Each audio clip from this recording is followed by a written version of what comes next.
Hi, my name is Gomiguro. Today we're going to talk about whatever's in the thumbnail. Before I do that, do you know that 0% of my viewers are subscribed? You should subscribe now. Trust me, it is a good idea. Trust me.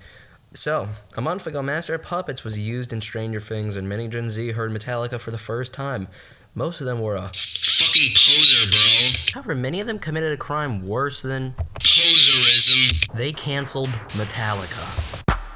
At least that's what Loudwire and other metal and rock publications want you to believe. In reality, this was just one girl who is just as much of a clown as Loudwire and co. So first, I'm gonna go leafy on this child before I talk about the terrible coverage by the publications. Oh yeah, and before we start, don't comment that I'm late. I know I'm late. I actually do comment about it. I want the engagement. And starting off with a bang, there is their anti-Semitism. First, there's this picture of Hetfield and Ulrich doing a Nazi salute. More recently, Hetfield plays on this guitar that contains iron crosses. And if you don't know, iron crosses are neo-Nazi dog whistle symbols. Then there's also the fact that he hung out with Kerry King, this Aryan Brotherhood looking motherfucker right here, who is obviously very proud to be wearing a Confederate flag. And then a video of one of their former members doing a Nazi salute and march.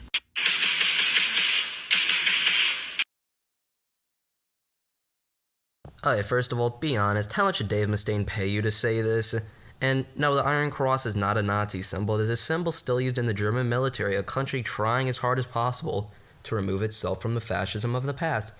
And the saluting is just edgy shit to get the news to cover them and thus get them more exposure. And I'm pretty sure that he hung out with Kerry King because, I mean, like, look up who the big four of thrash metal are. And look at Jason Newsted's hands while he's saluting. He's actually doing the devil horn symbol. Next up, there's some more racism. And I heard James say about Ice-T, because Ice-T was supposed to join us on the tour.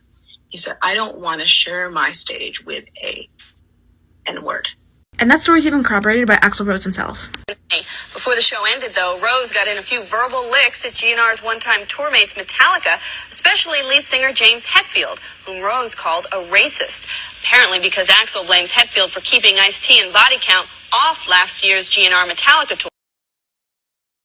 I have a strong doubt that James would say that, considering that half of his band isn't white. And are you really going to use Axl Rose as a reliable source? I mean, this is the guy that wrote 1 in a Million. Then there's his racism against East Asian people, and his use of the O word. The O word, I've never heard of this one before. Now maybe I'll have something new to call people on Discord. You don't know Kung Fu! All our Oriental fans smashing Metallica records. Isn't it Asian? Politically sensitive? Wow, man, I'm really... Okay, yeah, that joke's really bad, if you're the average Tumblr fan.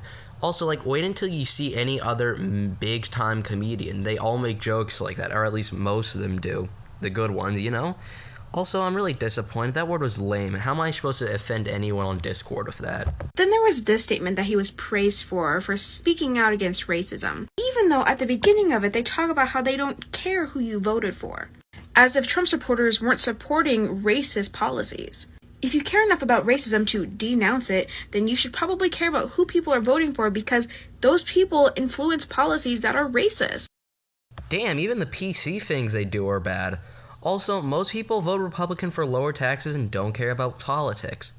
Come to think of it, maybe you shouldn't care about politics. That would be cool. But don't worry, they spoke about Black Lives Matter. All of them did. Except for the lead singer, of course. Huh, James didn't post it on Instagram? Oh wait, he doesn't have an account, you fucking Neanderthal! Also, most people only had a black scare, like even Taylor Swift did. Does that mean that she's racist? No. Next up is how they made fun of addiction, mental health, and suicide. First, there's how they mocked Lane Staley's drug addiction by motioning needles going into their arms. What I find weird about this is that they are so quick to make fun of somebody's drug addiction, but when James himself was put into rehab, that's when they started taking drug addiction seriously. But of course they only care about issues when it pertains to them. And finally, there's how they mocked Kurt Cobain's suicide, days after it happened. What color was Kurt Cobain's eyes? Blue! One blue this way, one blue that way. 4 arms and 4 legs and worse than McDonald's. Okay, well, most of them had drug addictions before this, especially their ex-guitarist, Dave Mustaine, who also has a song about an attempted suicide. Also, Dave wasn't in the band at the time of this clip for like 10 years. And Kurt Cobain didn't even commit suicide. His wife, Courtney Love, killed him. There's probably much more of this considering that they're a band full of white men from the 80s. How did you just do racism and sexism in a video complaining about racism? Like, what?